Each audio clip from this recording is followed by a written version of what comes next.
Kabeni? San kayo nakabili? Dito, sa San Sinda, sa Mendoza. Yan sa Bukana po dun. Doon sa labas namin? Doon po sa labas. Kasin. So, bali, ang kamag-anak ko po dito, yung padalwa doon, si Judge Villamin po. Yun na second cousin po ng nanay ko, si Villamin. Judge Villamin na? Itong budyag po na ito. Yung kamag-anak namin, Villamin? Yun po yung asawa yung sa Bicol? Pisambunyo. Okay. Yung asawa ni ano? Sa kay lula ko magkapatid, Bunyag po. Sa itong ama po ni Dr. Bunyag dito. Ang Villamin si Normita? Ang Villamin, Normita lalaki po yung Villamin yung judge dito. Yun ang nandito, hindi yung asawa ni Normita. Ayun po ang pisan ninyo, buo. Oo. Yun, yung po lalaki dito, kamag-anak ko. Siniklupi. Hindi ko naman nakikita, kundi nakikita ko na yun. Ano yun? Sina Edgar. Pareho naming... Junior, nasa Pinamalayan. Pareho naming pinsang buo. Ay, Mari. So, kailan kayo nag-umpisa dito sa amin? Ditong kulang po mapa isang taon pala. So, dun na kayo nagtanim? Dito, So, nakatanim kayo niyan sa ibang farm? O? Doon po, doon muna po nagtanim ng mais doon. Okay. Nakita ka ba marunong magtanim? Ay, parang kaya ko ito. Yung papaya? Parang kaya ko yan. Namasdan ko. So, bago ka palang natututo sa papaya? Pero matagal-tagal pa ako, may 4 years po ako nagtanim ng papaya doon. Dito po, sabihin sa inyo, kay Max doon, tirahan mo kay Max. Paano yan si Romy? Dapat naman ni Klupid, nadamo na. Nadamo na? Kaya nadamo na po yung naturo mag-clue. Sabi, mahirap utusan niyo si Romy. Kasi may edad na. Ay, sanay sa bukid. Ay, paano Romy? Ay, paano yan? Inutusan ako ni Madam. Kakoy, arindoy ko sa akin. Nadamulaan na. Pagulahan na ng kalabaw. Ang gusto lang niya, padyak-padyak. Padyak-padyak. Tsaka yung mag-uumpisa lang siya kung kailan niya gusto. Saka minsan di po, Madam. Kasi kapag ang bata, kahit sino gusto mayayaman. Gusto naman kapag isa sa bukid, ay magtanim. Yun na nga. Ay, katulad di ka Ediberto Sugar, dating siyang mahirap lang yun. Dati siya maghasa sa Batangas, dito nakapag-asawa, gulp mayaman ay. Okay. Yung may mamimili ng palay dyan. Dati mahirap lang yun. Dati nung una ko napapansin, bakit hindi naman kayo dito nang pabaga kayo laki o sa Maynila na? Makati. Ay, kaya pala. Dati mahirap lang yun. Kaya tignan mo naman, tagpi-tagpi na yung aking paa. Huwag kayo mapunta sa damo. Ang daming lamok. Alam ko, ay di, laglag ng oplosion. Kaya, uwi ako ng Australia, batik-batik ako. Kita-kita, puti kayo. Ayan ang katik-kati nga, pagkagabi hindi ako makatulog. Lagyan nyo na, pag sa gabi na hatasan dito. Nilalagyan ko ng glutathione. Glutathione? Ay, hindi ba yung oplosion para hindi ko mananlamok? O kaya yung hindi, may kulambu naman na ako. Kasi, hindi sa bangko sa Bangko Pilipino po ba kayo trabaho? Land Bank. Sa Land Bank sa Manila, sa Makati na? Sa Intramuros. So, pero nagtrabaho ako after nun, nagtrabaho ako sa Bank of America. Bago ako napunta ng Australia. Ay, di, mga anak niyo, mga professional na din, sa edad din yung yan. Yung anak ko, over 40. Isa lang, babae. Tama yun, tama so, isa lang. 4 ang anak. Para dumami ang tao sa Australia, laki-laki na lupa, lapad na lapad. Kasi siya lang mag-isa, kaya 4 ang ginawa niyang anak. Ay, kuminsan din pagka yung kahit sa Amerika, minsan pagka kahit 4. Sabihin natin mapira. Mahirap mag-intindi para sa Amerika din yan. Oo, ganun din. Okay na, may apo ako nasa Australia, hindi ko lang alam kung saan lugar. Kasi nagtapos muna sa Manila yun. Tapos nag-aral doon. At tatay na rin Bombay ay. Ay, yung aking pamangkin naman sa Bombay sa Australia? Bombay na, taga-India. Pero okay. yung kanya sa barko silang trabaho, yung pamangkin ko, malapit lang yung Australia. Malapit nga lang. Pag sakay malapit po Maynila. Yun na nga. Kasama traffic. Parang mga oras lang wari sa aeroplano, ano po? 8 hours. 8 hours. Para sa Amerika, 12 hours lang. Dito ang biyahe mo malayo, mahirap halos 12 oras. Kung ma-traffic. So, depende sa alis mo. Lagi pala, madam, ang asawa niyo, Australiano. Ay, pwede. Iba ang nila. So, yun naman, ayaw nila na maraming tao sa paligid. Kasi, ang laki-laki na Australia Kumisan pag gano'n ang ugali nun, parang yung kapatid ng ate ko, may business sa Maryland yun. Ay, may kapatid siya doon na doktor ng army. Ay siya ay retired colonel. Ay ang problema, ang asawa ng Englander, ay ang Pilipino, minsan ay napunta daw doon. Ay hindi man. At talaga sabi, pag dito alam niya kung kailan madating yung asawa. Ay basta di 4 pa siya, nagkayabangan pa yun. Malapad daw ang lupa dito, may asin na aturo yung dagat. Nagatawanan daw doon sa Amerika. Ay, pagdating daw ng Englander, sabi hindi po pwedeng ganyan yan. Alayas agad kami. Ayaw na may tao. Kasi ayaw nila ng maingay daw tayo. Hindi man po minsan ay ayaw din yung may bisita tayo matulog. Hindi sila sanay sa ganun. Kasi tayo, pati mga kamag-anak na pwede nakatira, meron naman, asawa ko, okay lang. So, basta, pero kung minsan iba din hindi siya makikialam. Pero kung minsan din naman may mababait din naman bait nagkakwento yung kuya, kung may kuya, kapatid ni Mrs. Way. May doon sa ilin sa Amerika. Depende. Sila salip na nandun sa isang state, lumipat siya dito sa Illinois. Ay, pagkasama doon yung nag-reunion siya, naghahanda. Bila ako muna. Asawa ko, 10 silang magkakapatid which is unusual sa isang Australian family. 10 sila, kaya parang sila na lang, ayaw na nila mag-invite. Pero minsan yung mababait din may nakita ko ako. Mababait. Galing ako sa minsan sa Saipan, nakita ko yung Canadian dyan, nakita ko ang asawa niya taga sa Saipan, mga tiyanggur, parang walang pinagkaiba sa Pilipino din Yun na nga. Ay, minsan mabait po, mabait. Ay pag may handaan na, di napunta, di bahay nandun sa malayo, bilang nasa Bansud, naparito, naganda. Ay tuloy na kainan ay kapatid ko naman ay minsan siyang nagaluto. Ay okay naman Okay naman. So pagkahila ko siya sa ganyan, tahimik lang siya, unless nakausapin ng ibang bisita. Pag hindi kinausap ng ibang bisita, upo lang siya dyan. Ay ma'am. Okay. Saan kayo nakatira dito? Santa Rita po ako. Santa Rita. Sabi naman na yan. So, doon talaga araw-araw kinawi. Tagarap po ko. Okay. Ako ngayon ko palang nakikilala Mindoro Kasi isang beses lang ako nagpunta dito nung bata ako, 8 taon ako. Tapos nung sunod na bumalik na ako, 2000 magaling at nabagi-bagi, magulit na bagi-bagi na ito ng ganito. Yun na nga Pero matagal ang galaw ng pero kung dokumento. Hindi ito, pero sa totoo lang po madam ito, kung hindi ito nagalaw at ito buo bilang ay buo pa lang ito, hindi nasa Mendoza. Ito maaari na papunta sa tao. Noon pa dapat to, mga 1980s pa dapat. Ay kasi nang magkaroon ng agrarian, itong ganito ay kataasan ito Bandang 80s na, mga 85. Kasi ako ang chairman ng agrarian sa amin okay. Mabutit ako na ito, naagapan. Hindi na sa case. Meron pa kami. Meron pa doon siya doon.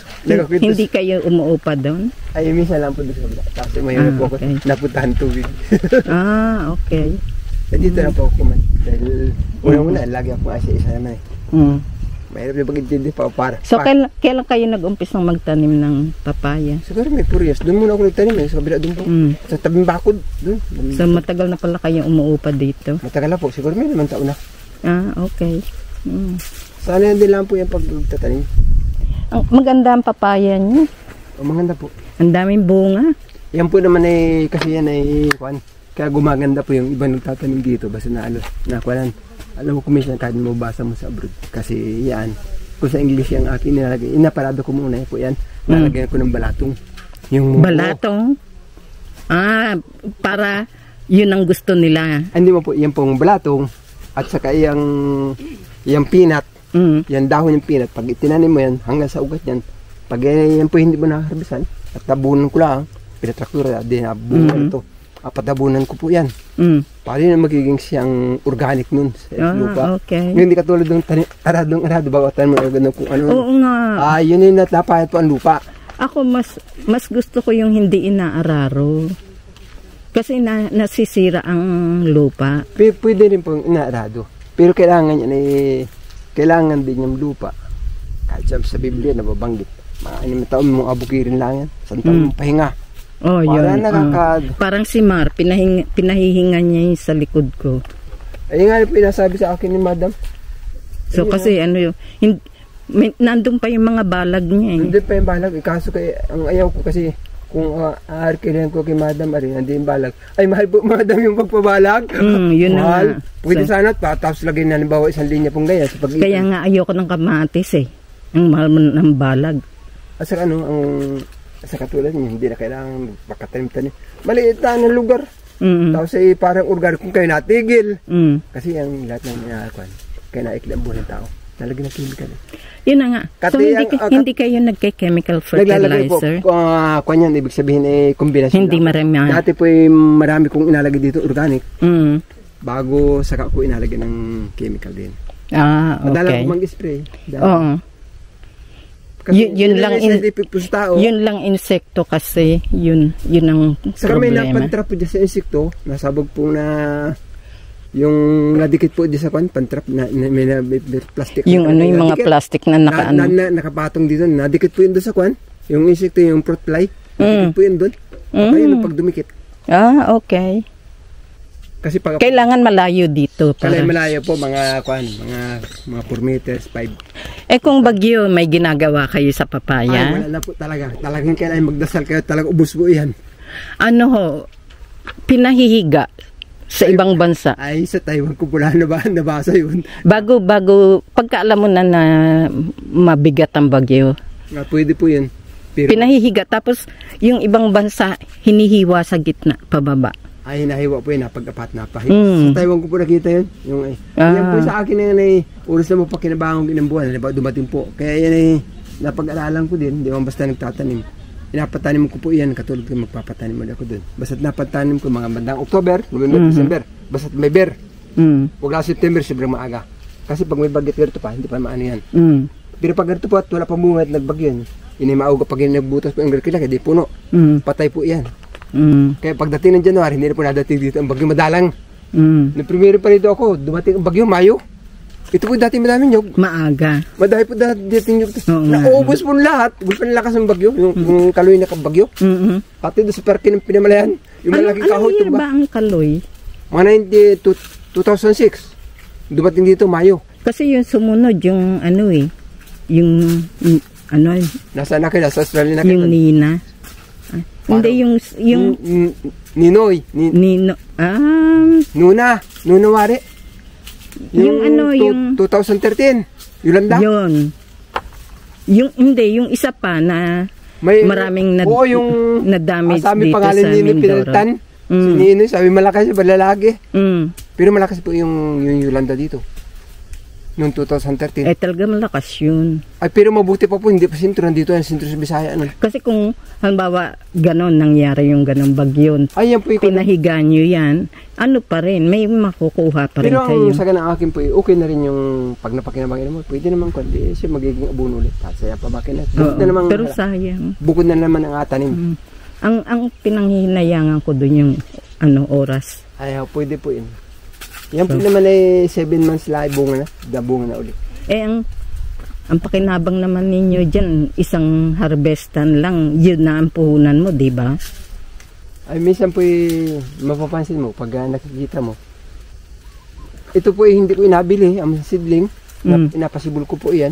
Kasi pag nabili yan, diyan sa punong tuloy doon, pag na-order galing sa Swiss akong nauhan, 40 po ang isang puno, 50 pesos. Pag sarili na bibili. Saan nyo kinukuha yung buto? Ay, yan po na may binibili ko. Minsan po sa Pinangan, minsan sa Bansud. Yung nakapack, commercial pack. Nagaling sa Taiwan. Okay. Anong brand ba yan? Yan po yung Red Lady. Yung Red Lady po niya. Red Lady. Pag binuksan mo, mapula. Oo, matamis. Ayaw doon sa Maynila, pag binuksan madilaw, madali malapsak. Pag yun na. Ay malambot. At saka hindi matamis. Matabang. Kahit pa sabihin matamis, pero parang ayaw niya dahil pag minabuksan, mahinog na. Malambot siya. Ito'y matigas. Maganda nga. At saka magandang lahi. Pero ang lahi nito yung mahina din ng scientist nito. Dapat ang pinakamaganda niyan ay yung mahaba. Dati nung primero magtanim po ako din madaming mahaba. Yung mahaba. Yung mahaba po yung makapal ng laman. Ito, yun na nga. Bilog po hindi man. Ito bilugan ng puwet eh. Ay, hindi man po sa puwet. Ibig sabihin niya, ganito po mahaba ito. Meron pong bilog na parang betos doon po, bilog po. May isa nga doon halos kasing laki ng basketball. So, ayun, nandyan. Ayun halos kasing laki ng basketball. Minsan po, Hindi mo pagka yun ay papaya. pag yan po yung papaya, di nabung, di hanggang yan po sa may banda rin. Yan po yung may bunga na. Doon po malalaki yan, mga 2 kilo at kalahati, gano'n. 2 kilo. Pero pag nataas po yan, ay nalit na. Ganon. So, pero ano naman, halos 7 buwan kayong aani.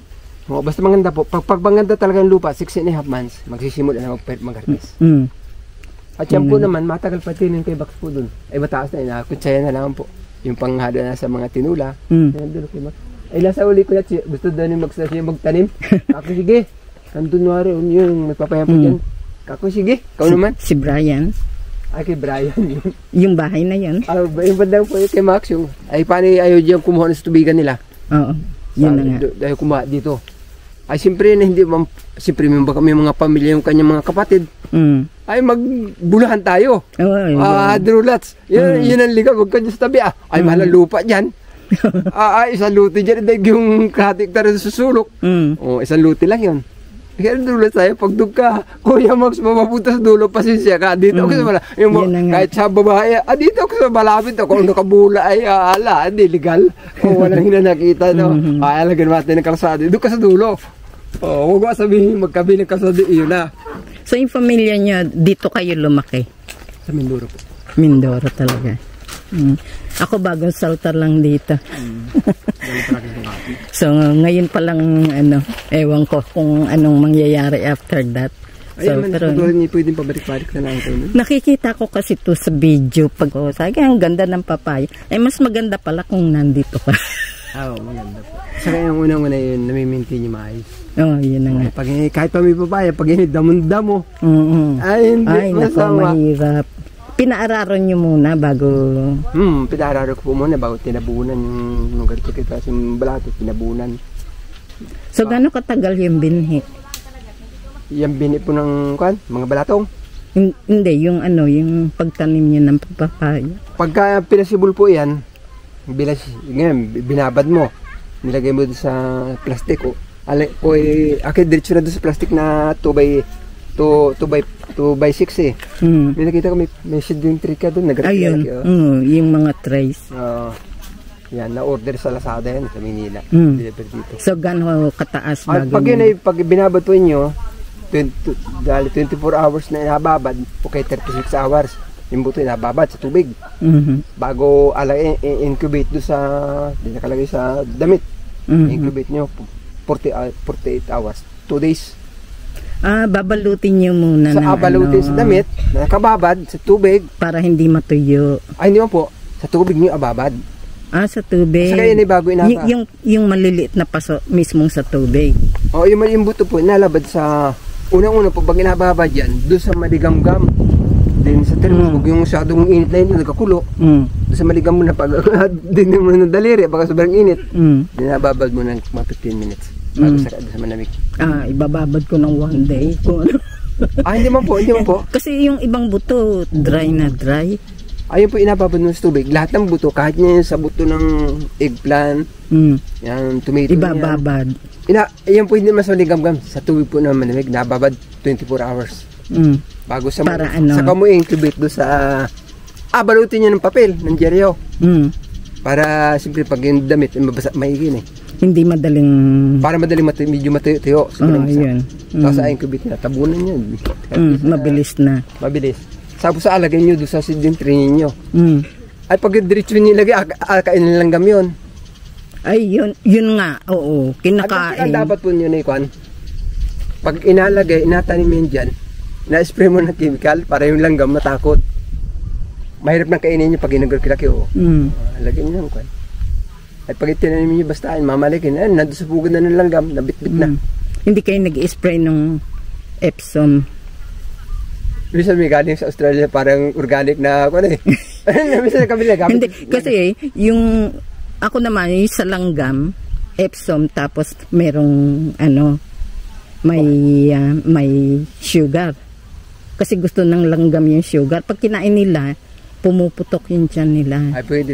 Yun ang mga technique ng... anuhin mo lang sa sa tabi. Huwag mo mismo doon sa tinaniman mo. Pwede. Sa tabi lang. Saka yung mga abuno ni Australian, kaso bawal wari i-hand carry sa aeroplano. Ang alin? Yung mga, may nababasa ako na sa Australia. Yung mga liquid. Bawal wari karga sa aeroplano yun. Yun. Ay, kung hindi madami pa sa request ko. Register pa. Nagpadala nga ako ng bagahe dito Inalis yung iba Ako yun, tingnan. Ultimo mga tubig hindi na pagdalay ang tao. Mabagsik sila, lalo na sa banana. Maski anong country, walang pwedeng pumasok. Ay kasi pumisan yan hindi mo alam kung pag napasok yan. Kung walang autorisado na sa container ban yan. Minsan yung virus nun, yung mga pungus nun, nadadala sa kanilang basan. Yun na nga. Nadadala. Mismo Australia, kasi tinatanim yan sa Coffs Harbour. So ngayon, pag lalabas ka ng Coffs Harbour, huwag ka magdadala ng banana. So mismo sa loob ng Australia, bawal ilabas sa plantation area. So, lalo na kung galing sa ibang bansa, ayaw nila. Yan talaga. Nagagalit yung ibang Filipino farmers na racist daw ang Australia dahil ayaw tanggapin yung banana natin. Sabi ko hindi nila kasi alam na mismong sa loob ng Australia, bawal ilabas dun sa plantation area. Sa kaya yun ang purpose nun. Pag inalabas nun, kung hindi talaga autorisado ng government, ano man, kahit ang hayop, pag hindi autorisado ng sa agriculture, hindi pwede yan. Yun na nga. Pag walang bakuna, ayun nga matutagal sa Manila. Okay mga kabarangay, see you next episode dito sa Barangay Australia. I'm signing out. God bless.